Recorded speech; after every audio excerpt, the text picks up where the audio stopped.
کله کارغه اوبو ته مخوکه چې شی ډوب کړي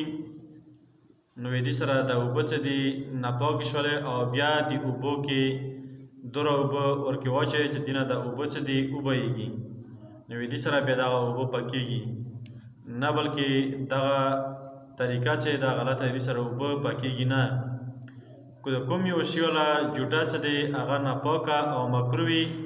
هغه څه اوبو کې جوټه وکړي مطلب اوبه ونه وڅکي نو بیا هغه سره د دې اوبو پاکېږي نه او کومو حیواناتو والا جوټه څه پاکه دی لکه انسانان شو نو د دوی جوټې سره دا اوبه پاکې دي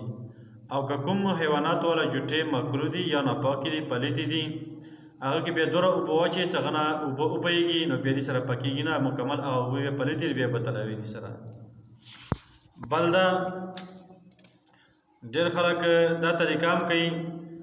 وي دغه سپی چې دی دا څه چا سره وجنګېږي یا څه شی هغه سره ولګېږي نو دغه شی بیا پلیت شو او دا همیشه دپاره ګنده شو نه بلکې څو پورې چې د سپي والا کومې څوکو ته لیړې څوکو ته خولې اوبه یي چې دغه ورسره نه وي جنګېدلي نو هغه ټایم پورې هغه شی چې دی ناپاکېږي نه ورسره دا پاک دی چې کله یې د دې والا ورسره اوبو سره یا د دې والا کومې لیړې د کپړو وغیره چیز ته ولګېږي نو بیا دې سره د دې والا پلیتي چې دا رڅي بیا پلیتېږي شی ورسره او بل دا مثلا دی ډېر خلک دا وایي چې یاره د نوکونه څه دي که نه ناخن اردو کې ورته وي وایي دغه څه دی په دې اوبو کې ډوب شي نو دې سره اوبه چې دا مکروه کېږي او خرابېږي نه بلکې چې دغه د دې نوکونو کې ناخن کې اندر په دې کې څه ګندګي وغیره وه پلیتي ورکې وه نو بیا دغه د طبیعت خلاف راځي بیا طبیعت نه خلاف وي نو په دې سره بیا